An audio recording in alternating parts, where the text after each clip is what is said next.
Hey, everybody. It seems like every year we get the same comments in support group. People say, we traveled for Christmas and now mom is a wreck. Or Thanksgiving threw everything off, just threw off our routine. Same thing with daylight savings time at the end of October. And if this sounds familiar, stick around because we're going to talk about why routine is so important. And then when things happen, like the holidays, daylight savings time, how can you recover quickly to help your loved one and be the best caregiver you can be and guide them through this particular change in routine. Hey everybody, my name is Matthew Estrad. I'm a gerontologist in St. Tammany Parish, and I've been partnering with the Council on Aging in St. Tammany to record these caregiver coffee conversations for about 4 years now. Oh gosh, maybe more. Today we're going to talk about routines, what happens when they go awry because of things that are not in our control, and then how do we recover from them. So before that, just if you've joined me before, you know I give a little spiel about our caregiver support group, also sponsored by the Council on Aging in St. Tammany. You can get more information by going to coastseniors.org and navigating over to caregivers. There we have a flyer slash calendar we publish every 2 months. It has the dates and times and locations, and if need be, it's got the Zoom link when we do meet. So we meet every Tuesday, basically every Tuesday of the year, except for a few holidays here and there. We go from 6 p.m. to 7:30 p.m., and we're just there to be a resource for you. It's fellow caregivers, and I facilitate, and it's just a great place to be if you are caregiving for someone, to just experience the fellowship and being with other caregivers who get it, and also to learn some things and to teach us some things from your experience, which I have no doubt you have much wisdom to share with us. So please find out more information about the caregiver support group. Just stop by. There's no need for a reservation. You can just come check it out. There's no obligation to keep coming. Just check us out and see if you like the group, if you enjoy it, and so we look forward to seeing you there. All right, let's jump into this really important topic of routines and why they're important. The information that I'll be presenting draws a lot from the Alzheimer's Association 2025 Dementia Care Practice Recommendations, which emphasizes structured daily routines as a core of non-pharmacological or non-drug interventions. The behavioral science is supported by the DICE method or the DICE approach by Kales, Gitlin, and Lyketsos, 2014. And we've talked about the DICE approach before. In at least one video, we went into detail and we've referenced their work in other ones. So again, this is research on circadian rhythms and dementia, explains why predictable timing reduces agitation and confusion. So I'll have these references and more in the description of the video. Let's jump into it. So why does routine matter so much in dementia care? Well, routine, we know, reduces anxiety by giving the brain predictability. And dementia makes it hard to process new information, so routine reduces surprises. This supports circadian rhythms, which regulates everyone's sleep, appetite, and mood. So we are all on a rhythm, and with dementia, that can go out of sync very easily. So what we're going to talk about reduces agitation, repetitive questions, wandering, and sundowning. And this can help caregivers avoid the decision fatigue and burnout is very common. So think about routine not as boring, because sometimes it can be boring, but think about it more so as therapeutic. So what does a good routine look like? That means wake up the same time every day. This means predictable meal times, a regular bathroom schedule, morning being the active time, and afternoon being more of a calm time, with some built-in rest periods for them, which is also hopefully a rest time for you as a caregiver. Evening wind down ritual, and consistent bedtime. So it should be predictable, but we're also not saying rigid at the same time, because that just makes you a servant to your schedule. The schedule is supposed to serve you, not the other way around. So we mentioned those times when we cannot control holidays and things like that, and sometimes some schedules and they go awry. So for holidays, uh, you might have travel, you may have some visitors. There's more noise and overstimulation, and there that could mean disrupted sleep times and disrupted meal times. Daylight saving time, daylight savings time is another. Oh, just that 1 hour shift can cause days of confusion. And this is a disruption certainly of the circadian rhythm. There are weather changes. So heat can bring dehydration and fatigue, or at least increase the risk of those things. Storms, especially if you're in Louisiana, like we are, like I'm recording it, and most of the people watching this are in Louisiana. Storms can bring fear, power outages, and schedule changes, work cancellations, road closures, school closures. Um, Household members who normally are not home during the day are now home because of things being canceled. So, and if you're not in Louisiana, wherever you go in at least in the United States and probably most parts of the world, there's some kind of natural disaster. There's some kind of threat. It may depend on the season, but there are basically threats anywhere you go.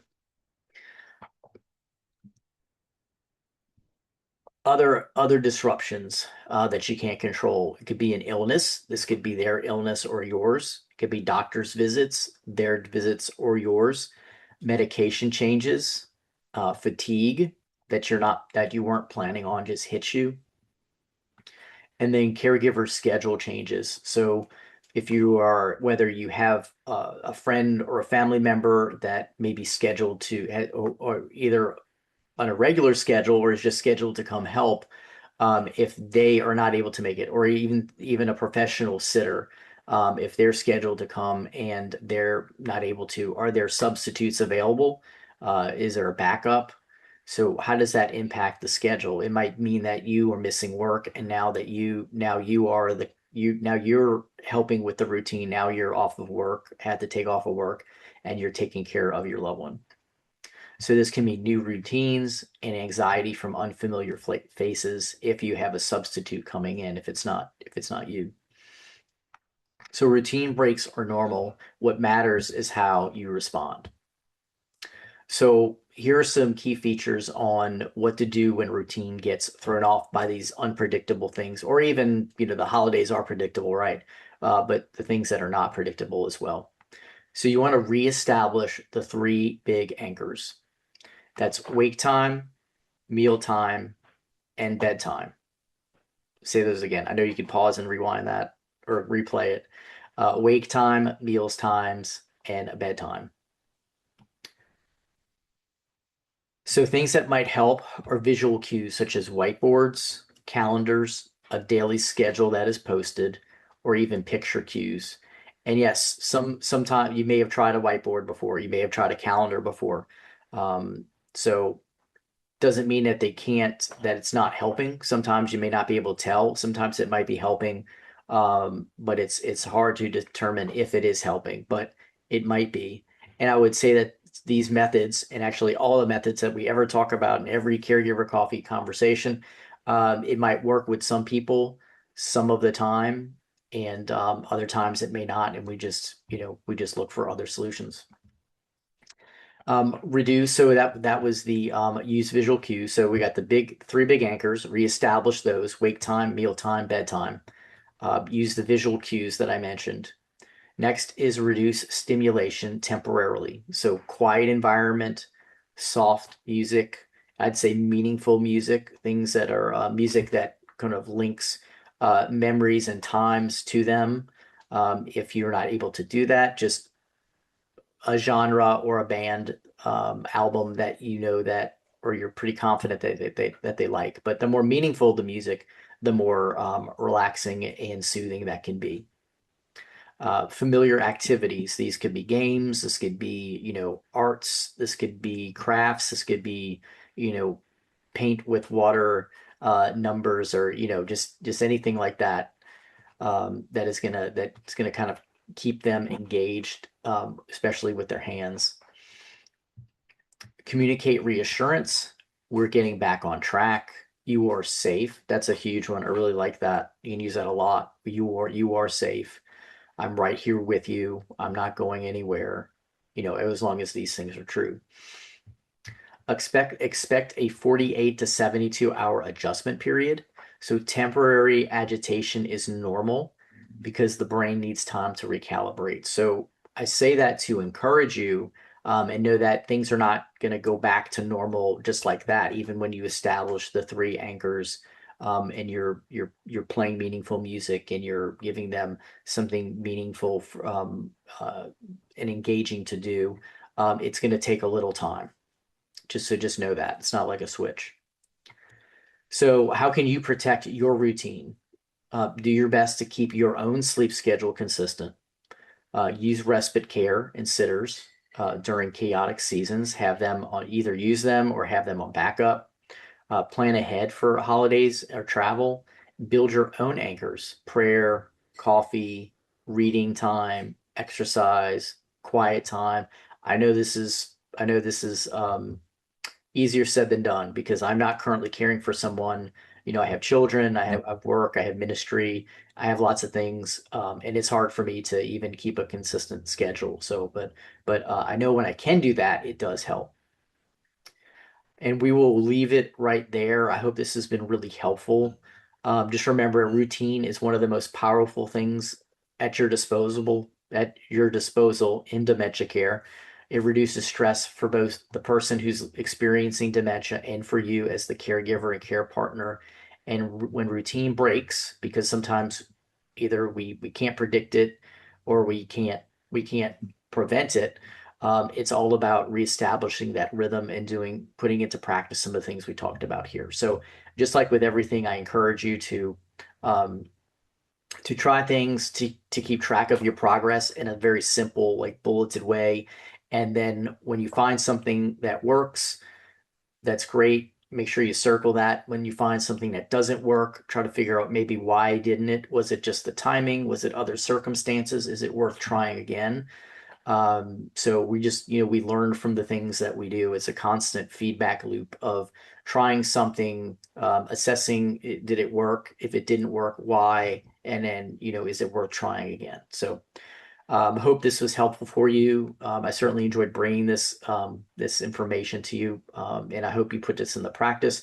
Leave a comment if you have something to add, as far as routines go, things that have worked for you, things that didn't work for you, encouragement for others that are going to be watching this video. It goes a long way, so people know that they're not alone out there. Because, gosh, there are so many caregivers out there. You should not feel alone, because they are there. All right, y'all. Thanks for joining me on this one. Thanks for sharing it with someone because this may come back and help you as well in the future. And I hope you'll watch many more of these caregiver coffee conversations in the future. Thanks a lot, and thank Coast, thank the Council on Aging in St. Tammany if you found this valuable. Thanks a lot, y'all. Bye.